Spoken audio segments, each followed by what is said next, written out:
Muito bem, amados queridos, vamos continuar com os nossos estudos sobre maldição hereditária e as mais diversas maldições.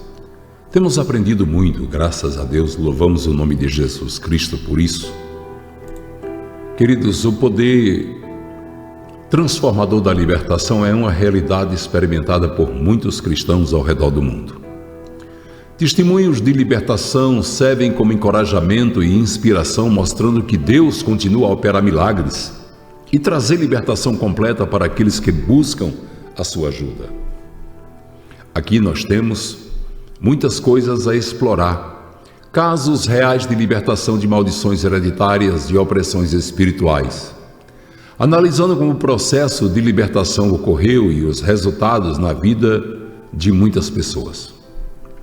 Esses testemunhos não apenas confirmam o poder de Deus, mas também oferecem exemplos práticos de como a oração, o jejum, a confissão, a renúncia, a cura interior podem ser aplicados para quebrar maldições e trazer transformação espiritual. Vamos trazer alguns exemplos. Vamos citar para esse personagem o nome de Carlos. Carlos, um homem de negócios bem-sucedido, sempre enfrentou problemas financeiros inexplicáveis. Embora tivesse boas oportunidades de negócio e uma carreira promissora, ele experimentava falências repetidas e perdas financeiras que eram inexplicáveis. Sua família, ao longo de gerações, também tinha um histórico de dificuldades financeiras, coisas que aconteciam sucessivamente. Após várias tentativas fracassadas de reverter sua situação por meio de técnicas de gestão financeira, Carlos então procurou ajuda espiritual. E durante um momento de aconselhamento espiritual, o Espírito Santo revelou que havia uma maldição hereditária de pobreza em sua linhagem, devido a pactos ocultos feitos por seus antepassados. Esses pactos feitos para garantir prosperidade temporal, na verdade, geraram uma maldição de falência e perdas financeiras ao longo de muitas gerações. Carlos, orientado a realizar um jejum de 7 dias, juntamente com orações específicas de arrependimento, de renúncia, e durante esse período de jejum ele confessou os pecados de sua linhagem, pediu perdão a Deus, renunciou a qualquer pacto feito em nome de sua família. Além disso, ele orou por restauração financeira e pediu a Jesus Cristo para quebrar a maldição de pobreza que o havia aprisionado. Após o período de jejum e oração, Carlos começou a experimentar uma transformação em sua vida financeira. Ele diz em seu testemunho que portas de negócios começaram a se abrir. Suas finanças foram restauradas e ele não mais enfrentou falências repetidas. Sua família também foi impactada. E ele compartilhou o processo de libertação com seus parentes, que também experimentaram libertação financeira. A mudança foi tão significativa que Carlos passou a liderar grupos de oração em sua igreja, ajudando outras pessoas a buscarem libertação em suas vidas. Outro exemplo, vamos dar o nome da personagem da irmã Maria, vamos chamar ela de Maria.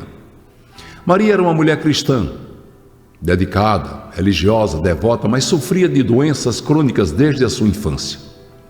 Ela havia sido diagnosticada com várias condições de saúde que prejudicavam muito a sua felicidade, lhe tiravam o ânimo e a alegria de viver, incluindo artrite, problemas respiratórios, que os médicos não conseguiam explicar completamente. Além disso, ela notou que essas mesmas doenças afetavam sua mãe e sua avó. Em busca de uma solução espiritual, Maria começou a orar pedindo que Deus revelasse a origem dos problemas de saúde dela e da sua família. Em uma noite de oração, o Espírito Santo revelou que as doenças que Maria enfrentava estavam ligadas a uma maldição hereditária, resultante de feitiçaria praticada por um ancestral muito distante. Essa prática, feita com o objetivo de proteção e cura, acabou trazendo uma maldição de enfermidade sobre toda a sua família por gerações. Maria então iniciou um processo de oração, de renúncia, guiada por líderes espirituais de sua igreja. Ela confessou os pecados do envolvimento com práticas ocultas de sua família, pediu perdão a Deus, renunciou a essas maldições de doenças hereditárias e, além disso, ela fez orações específicas para a cura física, pedindo ao Senhor Jesus que restaurasse a sua saúde e removesse qualquer vestígio de maldição. A cura não foi imediata, mas foi gradual. Maria começou a notar uma melhoria muito significante na sua saúde. Após aquele período de oração, de renúncia, as suas crises de artrite diminuíram drasticamente e seus problemas respiratórios começaram a desaparecer. Com o tempo, ela foi completamente curada. Sua mãe, que também participou do processo de libertação, experimentou melhorias em sua saúde e a família de Maria foi libertada da maldição de doenças hereditárias. Temos aqui um outro exemplo e vamos chamar essa personagem de Cláudia. A Cláudia sempre enfrentou dificuldades em seus relacionamentos amorosos. Ela havia se casado 2 vezes, mas ambos os casamentos terminaram em divórcio. Além disso, ela percebeu que muitas mulheres em sua família também tinham um histórico de casamentos fracassados, relacionamentos problemáticos. Sentindo-se desesperada, a Cláudia começou a buscar orientação espiritual, acreditando que a sua situação poderia ser fruto de uma maldição hereditária. Durante uma reunião de oração com a sua igreja, o Espírito Santo revelou que a maldição do divórcio e fracasso em relacionamentos havia começado com a sua bisavó, que havia feito um pacto de nunca ser presa por homem nenhum. Após um casamento abusivo, esse pacto foi feito em um momento de dor e revolta e gerou uma maldição que afetava todas as mulheres da sua família. Cláudia, então, entrou em um período de jejum, de oração, acompanhada de suas irmãs, da sua mãe, que também sofria com problemas semelhantes. Juntas, elas oraram por arrependimento, confessaram os pecados de sua bisavó e renunciaram à maldição de divórcio. Elas também decretaram cura interior para os traumas que carregavam relacionados à rejeição e ao medo de ter intimidade com esses homens. Após o processo de libertação, Cláudia começou a experimentar uma nova paz em seus relacionamentos. Ela se reconectou com seu ex-marido e eventualmente restaurou seu casamento. Sua mãe e suas irmãs também reataram suas relações de forma positiva, tiveram relações positivas nos seus relacionamentos amorosos. E a maldição de divórcio foi quebrada em sua linhagem. Cláudia hoje está testemunhando sobre sua experiência, ajudando outras mulheres que enfrentam problemas semelhantes a buscarem libertação. Temos mais um testemunho, e esse personagem vamos chamá-lo de Lucas. É um jovem cristão que sofria de opressão espiritual desde a sua adolescência. Ele frequentemente experimentava pesadelos, ataques de pânico e uma sensação de um peso constante sobre ele, e especialmente quando tentava se aproximar de Deus ou participar de atividades espirituais. Ao investigar a sua história familiar, Lucas descobriu que seus antepassados haviam estado envolvidos em práticas de espiritismo, invocação de espíritos. Então o Espírito Santo revelou a Lucas que a sua opressão espiritual estava ligada a esses pactos e práticas ocultas de gerações anteriores. Essas influências malignas estavam impedindo Lucas de experimentar liberdade espiritual e uma vida cristã abundante. E Lucas foi orientado pelo seu pastor em um processo de oração e renúncia. Ele confessou os pecados de seus antepassados, pediu perdão a Jesus, renunciou a qualquer pacto ou aliança feita com espíritos malignos. Além disso, Lucas orou por libertação total, pedindo a Deus que quebrasse qualquer influência espiritual maligna que o estivesse oprimindo.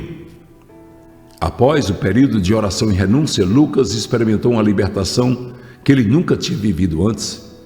Seus pesadelos e ataques de pânico cessaram, e ele sentiu uma leveza espiritual que nunca havia sentido antes.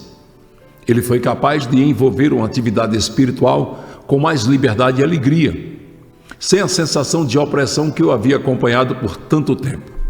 Lucas agora vive em liberdade espiritual e compartilha nesse testemunho com jovens que enfrentam opressão espiritual para que também busque a mesma coisa que ele, buscando a libertação para serem felizes, libertos de todo mal. No processo de libertação, a fé e o perdão desempenham um papel fundamental, sendo elementos indispensáveis para alcançar a verdadeira libertação e cura. Sem fé, a libertação se torna um simples ritual sem poder e sem perdão. Muitas das maldições e feridas emocionais permanecem arraigadas na alma, impedindo a libertação completa. Nós temos que explorar como a fé em Deus e o ato de perdoar aqueles que nos feriram são essenciais para quebrar maldições hereditárias e experimentar a cura espiritual e emocional. Vamos também discutir a natureza transformadora da fé, como o perdão liberta o coração, a alma de rancores e como essas duas práticas andam de mãos dadas no caminho para a libertação. Não esqueça que a fé é a base sobre a qual toda a vida cristã é constituída e é construída também. A Bíblia nos ensina que sem fé é impossível agradar a Deus, está em Hebreus 11:6. E isso se aplica diretamente ao processo de libertação. A fé é o meio pelo qual o crente se apropria das promessas de Deus e as traz para a sua realidade. Quando tratamos de maldições hereditárias, é a fé que permite ao cristão acreditar que Deus pode romper correntes que aprisionam sua família por gerações. No contexto da libertação, a fé não é apenas acreditar em uma doutrina, mas sim confiar profundamente que Deus tem o poder e o desejo de libertar. Ao enfrentar uma maldição hereditária, o crente deve exercitar a sua fé, confiando que Deus é capaz de quebrar as cadeias espirituais e trazer liberdade plena. A fé também é o que sustenta o crente durante o processo, especialmente quando a libertação não é imediata e o tempo de espera exige perseverança. Jesus Cristo, nosso Senhor e Salvador, em várias ocasiões destacou o poder da fé para realizar milagres. Em Mateus 17:20 ele disse: se tiverdes fé, como um grão de mostardas, direi a este monte, passa daqui para acolá, e ele passará. Nada vos será impossível. Aplicado à libertação, isso significa que mesmo a fé pequena, quando depositada em Deus, pode mover montanhas de opressão espiritual e trazer total libertação. Quero aqui contar o exemplo de Ana. Ana era uma mulher cristã que lutava contra uma maldição hereditária de infertilidade em sua família, e isso por gerações. As mulheres da sua família não podiam ter filhos. Era uma dificuldade muito grande. E Ana começou a temer que o mesmo destino a estivesse esperando. No entanto, ela decidiu colocar sua fé em Deus, orando e declarando que em Cristo ela seria liberta desta maldição. Mesmo após anos de tentativas frustradas de engravidar, Ana não perdeu a sua fé. Eventualmente, ela concebeu e deu à luz um filho, experimentando a libertação que tanto buscava. Sua fé em Deus foi o fator decisivo para a vitória de Ana. Irmãos, a fé faz coisas que agradam a Deus e enche nossos corações de esperança. Lembre-se, você está na campanha Quebra de Maldição. A sua fé de que Jesus Cristo libertará a sua família vai fazer toda a diferença. Não perca sua fé, não desista, porque existem muitas pessoas que, apesar de serem crentes, diante das dificuldades recuam, se desesperam, perdem a esperança e perdem a grande bênção de ter a maldição quebrada. A maldição que perdurou durante tantas gerações será quebrada em você. E você será a pessoa responsável pela libertação da sua família. Imagine agora você olhar para cada membro da sua família e ver que muitos deixaram a bebida alcoólica, muitos deixaram as drogas, muitos deixaram o adultério, a mentira, o engano, muitos que não tinham felicidade no seu casamento agora são felizes, muitos que viviam numa pobreza, numa miserabilidade terrível, porque a maldição da pobreza tomava conta deles, agora tem vida e vida plena, porque você pagou o preço e Deus honrou a sua fé. E você consagrou seu corpo como holocausto vivo, colocando-o diante de Deus para Deus quebrar essa maldição. Vamos dar sequência na nossa campanha Quebra de Maldições.